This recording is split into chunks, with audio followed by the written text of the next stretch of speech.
Azure administrator zero to hero की series में एक बार फिर से वेलकम है आपका। I am Manjeet Rawat, your online instructor. अभी तक इस क्लास में हमने आपको पहला मॉड्यूल कंप्लीटली प्रोवाइड कर चुके हैं। लाइक स्टोरेज से रिलेटेड सारी सर्विसेज हमने डिस्कस कर ली है। We are on page of Microsoft Entra ID, जिसको हम एजूर एक्टिव डायरेक्टरी के नाम से जानते हैं। लास्ट क्लास में हमने बात की थी हाउ टू कॉन्फ़िगर एसएसओ की सर्विस को by using this particular service, by using the Azure AD connect कैसे एक्टिवेट किया जाता है, वो पार्ट हम ऑलरेडी डिस्कस कर चुके हैं। अभी जो एजेंडा है, अभी जो आज हम इस क्लास में डिस्कस करने वाले हैं, वो है कस्टम यूजर सिंक्रोनाइजेशन। कि अगर आपके पास ऑन प्रोमाइसेस में multiple AD, on premises AD में मल्टीपल यूजर्स हैं और आप उसमें से सेलेक्टेड यूजर को सिंक्रोनाइज करना चाहते हैं तो क्या स्टेप इस्तेमाल करेंगे, और साथ ही साथ बात करेंगे alternative UPN suffix. Alternative UPN suffix I think ये कल हमने डिस्कस कर लिया है। और साथ ही साथ हम डिस्कस करेंगे अबाउट पासवर्ड हैश और पासवर्ड राइट बैक के बारे में। Everything is okay. ये ऑन प्रोमाइसेस डोमेन कंट्रोलर है और let me open our on premises AD. और साथ ही साथ माइक्रोसॉफ्ट 365 पोर्टल ओपन कर लेते हैं यहीं पे।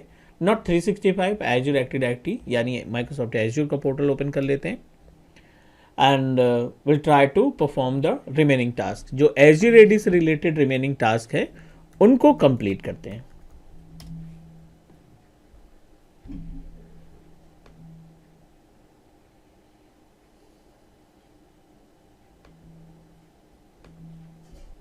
ठीक है, we must need to log in our self to Microsoft Azure portal, क्योंकि एजूर पोर्टल में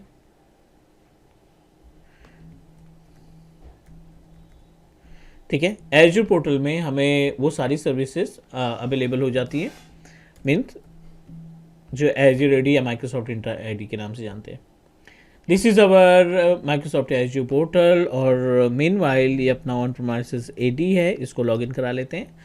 cloud.com के नाम से हमने डोमेन कंट्रोलर सेटअप कर रखा है। इसमें कस्टम यूपीएन का सफिक्स हमने कॉन्फ़िगर करके teachmecloud.in से जोड़ रखा है। So let me check, I think reinstall VMware tool, क्योंकि ये स्क्रीन जो है बहुत छोटी दिखाई पड़ रही है, तो we must need to reinstall और इंस्टॉल VMware टूल्स, क्योंकि VMware टूल के पास मल्टीपल ड्राइवर्स रहते हैं, जिन ड्राइवर की हेल्प से हम अपने टास्क को परफॉर्म करते हैं।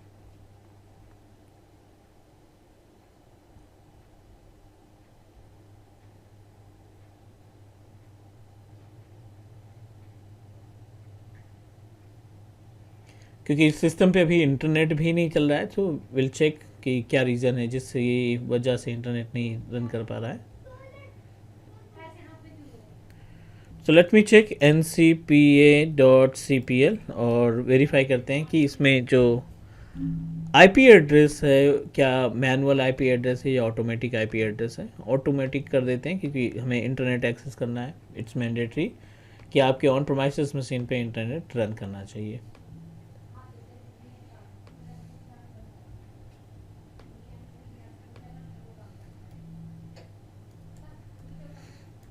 google.in। ठीक है, इंटरनेट एक्सेस आ गया है, हम लोग यहाँ पे आसानी से इस्तेमाल कर पा रहे हैं। एजेंडा एक बार फिर से क्लियर कर देते हैं। हम यहाँ पे बात करने वाले हैं माइक्रोसॉफ्ट इंट्रा आईडी के बारे में, जो एजूर एडी, पुराना इसका नाम एजूर एडी है।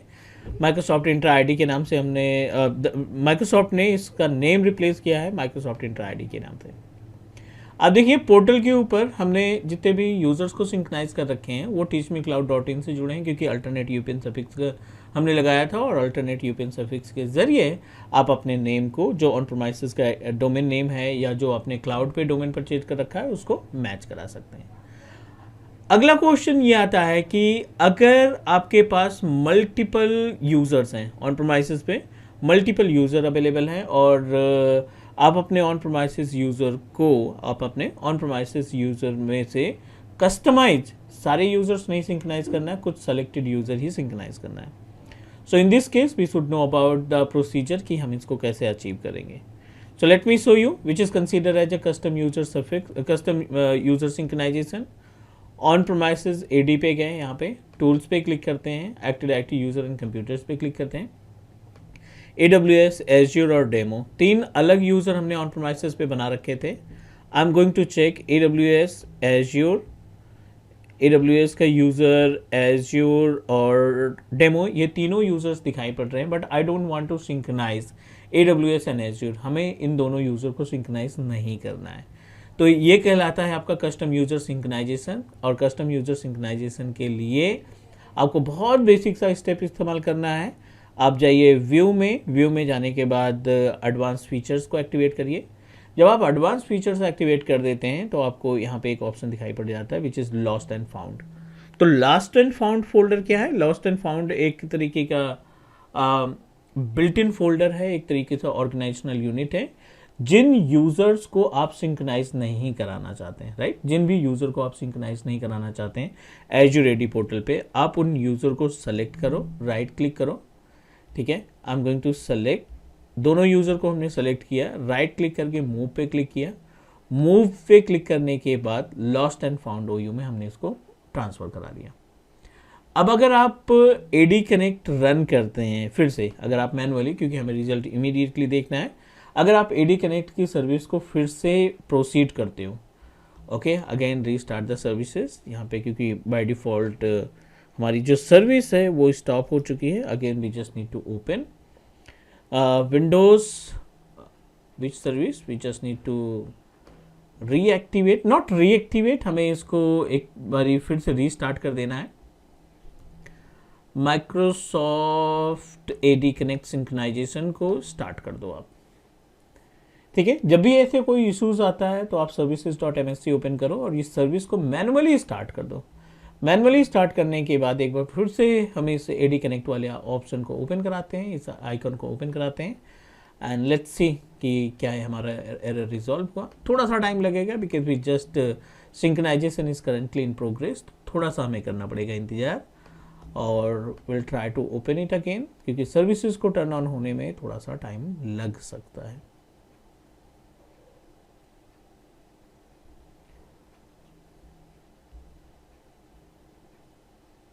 करंटली इन प्रोग्रेस, चलिए ये हो गया रेडी। अब आपने क्या करना है, कॉन्फ़िगर पे क्लिक करना है। कॉन्फ़िगर पे क्लिक करने के बाद we just need to click on the customize synchronization option, next पे क्लिक किया और GCP हमारा ग्लोबल एडमिनिस्ट्रेटर यूजर अकाउंट था, हम इस ग्लोबल एडमिनिस्ट्रेटर यूजर आईडी का पासवर्ड प्रोवाइड करेंगे।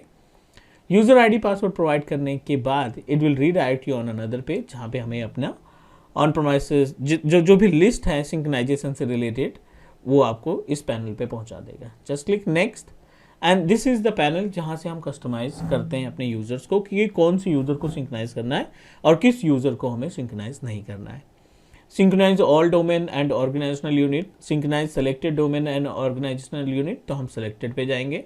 और अगर आप सेलेक्टेड पे नहीं भी जाते हैं तब भी आप देखिए दिस इज द पैनल, आपका देखिए lost and found OU uncheck है बाय डिफॉल्ट।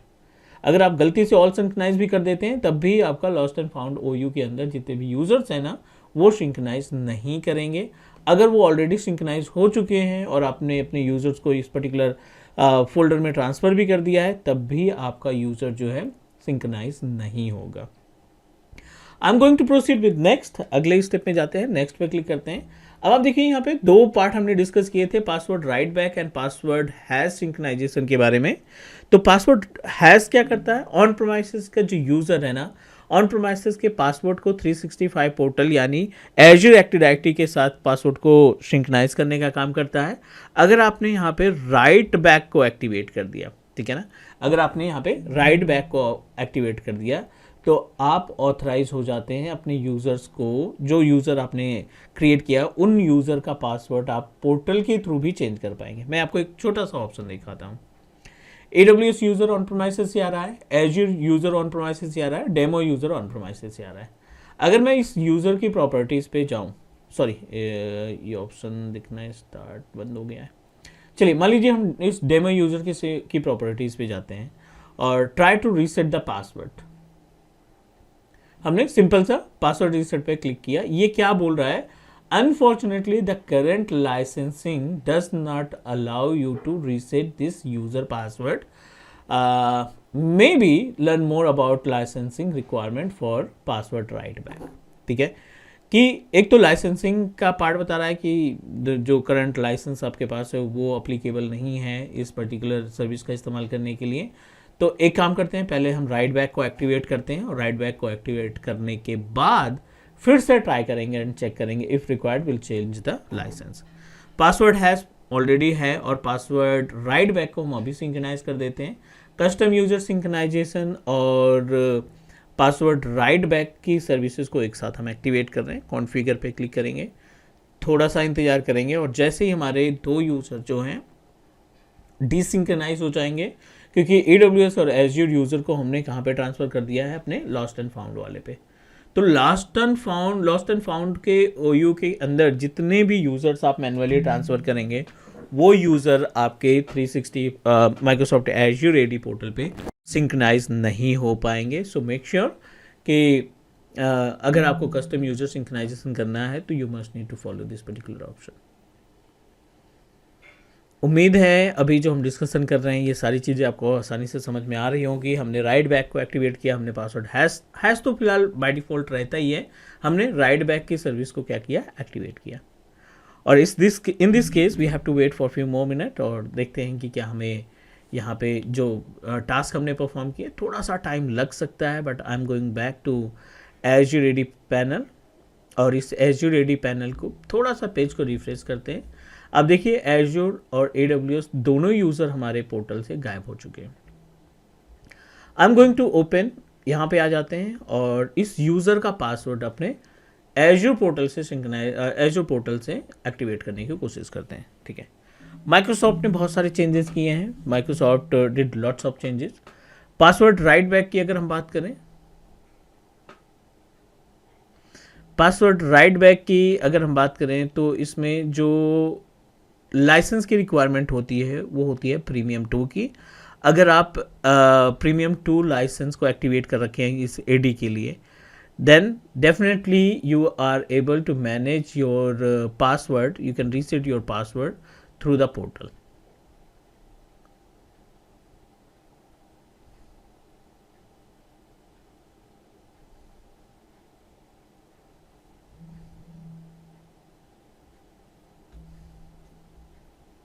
ठीक है, पासवर्ड राइट बैक हमारा एक्टिवेटेड है। एक्टिवेट होने के बाद वी शुड वेट और इट्स मैंडेटरी कि आपको अपने इस AD पे पासवर्ड का लाइसेंसिंग को, जो लाइसेंस रिक्वायर्ड होता है वो लाइसेंस आपको एक्टिवेट कराने पड़ेंगे। ठीक है, so let me check how many licenses are available. इस लाइसेंसेस वाले पैनल पे आएंगे, ऑल प्रोडक्ट पे जाएंगे, it give us a option related to the license. तो P2 लाइसेंस अपने पास नहीं है, it's mandatory to purchase a P2 license. By default ये फ्री ट्रायल हम ऑलरेडी इस्तेमाल कर चुके हैं, बट अगर आप नए लाइसेंसेस को परचेज करना चाहते हैं, कोई नया लाइसेंस आप अगर परचेज करना चाहते हैं तो you must need to log in with the help of same account. हम यहाँ पे अपने सेम अकाउंट से लॉगिन करते हैं।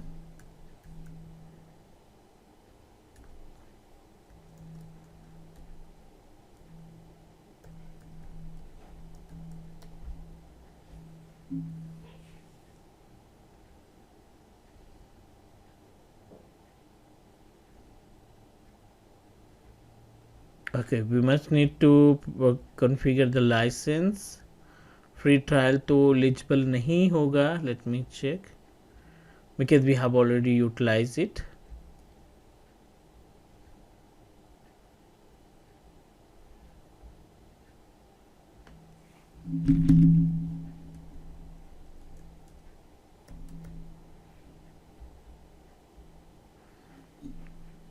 ठीक है, सेटअप अकाउंट, और यहाँ पे आपको सारी इन्फॉर्मेशन फिलअप करनी पड़ेगी। Like I am going to provide all the information, provide details, company size and location. ये हम P2 लाइसेंस एक्टिवेट कर रहे हैं ताकि आप SSPR सर्विस के साथ साथ आप what we can say that the another feature जो which is related to what we can say that, जो हमारा राइट बैक का ऑप्शन है वो राइट बैक का ऑप्शन भी हम यूटिलाइज कर सकें।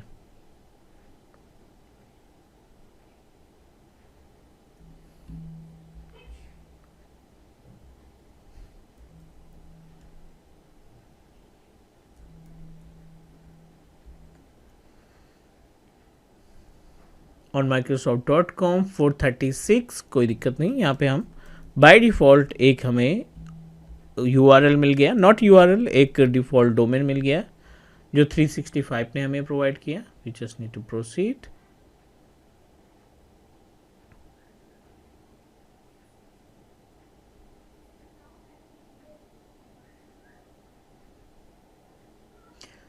चलिए यहाँ पे डिटेल कंफर्मेशन कंप्लीटेड. हमें P2 लाइसेंस चाहिए, फ्री ट्रायल वाला. हम P2 लाइसेंस एक बार परचेज करते हैं और इस P2 लाइसेंस के आने के बाद आप SSPR की सर्विस और जो पासवर्ड राइट बैक की सर्विस है, इन दोनों सर्विसेज को आसानी से इस्तेमाल कर पाएंगे. So let me check, we must need to wait for few more minute.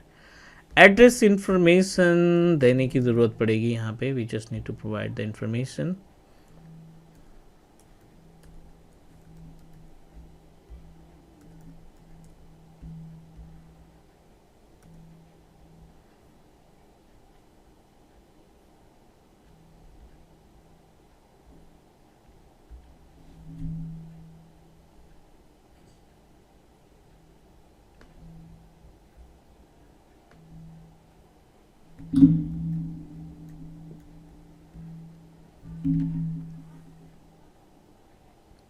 ठीक है, almost completed. You must need to provide your PAN detail. It's mandatory to provide the PAN detail.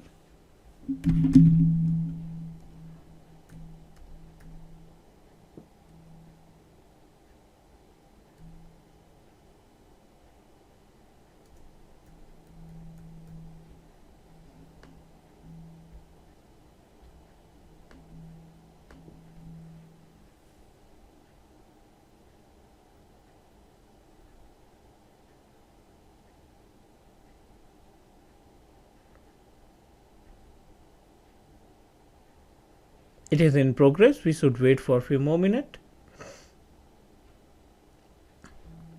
चलिए, ये हमारा रेडी हो चुका है. हम यहाँ पे start using Microsoft Entra ID P2 license. और ये आपकी ईमेल ID है जो बाय डिफ़ॉल्ट हमारा जनरेट हुआ है माइक्रोसॉफ्ट 365 के थ्रू. इसको हम सेव करके रख लेते हैं because it's required. Entra ID P2 license. ठीक है, ये हमने यहाँ पे रख दिया डेस्कटॉप पे. स्टार्ट P2 लाइसेंस, यहाँ पे एक्टिवेट करना पड़ेगा हमें P2 लाइसेंस को. And then we can start using services of SSPR और जो अदर सर्विसेज हैं उनका भी इस्तेमाल कर पाएंगे. ठीक है, इंट्रा एडमिन सेंटर, बिलिंग पे जाओगे, लाइसेंसेस पे जाएंगे और लाइसेंसेस पे ही हमारे पास लाइसेंस होना चाहिए. P2 लाइसेंस अवेलेबल है. ADK पैनल पे जाते हैं. यहाँ पे दूसरे मेथड से आइडेंटिटी पे क्लिक किया. Let's try to open it. और यहाँ पे हम अपने जो भी यूज़र्स हैं उन यूज़र्स को कॉन्फ़िगर कर सकते हैं. This is the new account. But उस प्रैक्टिकल को परफॉर्म करने के लिए हमें इस डोमेन के साथ एसोसिएट करना पड़ेगा. सो बहुत ही बेसिक सा कॉन्सेप्ट है. P2 लाइसेंस अगर अपने पास है तो जो ये ऑप्शन दिखाई पड़ रहा है हमारा राइट बैक का, वो राइट बैक का ऑप्शन हम आसानी से इस्तेमाल कर पाएंगे. ठीक है, क्योंकि ये बार बार लाइसेंसिंग का पार्ट दिखा रहा है तो P2 लाइसेंस हमारे पास होना चाहिए. So this is about custom user synchronization. उम्मीद है कि आपको सारे स्टेप समझ में आ गए होंगे. फिर भी कोई डाउट या कोई क्वेश्चन है तो please do let me know, drop a comment and do subscribe your own और teach me cloud YouTube channel. Take care guys, bye bye.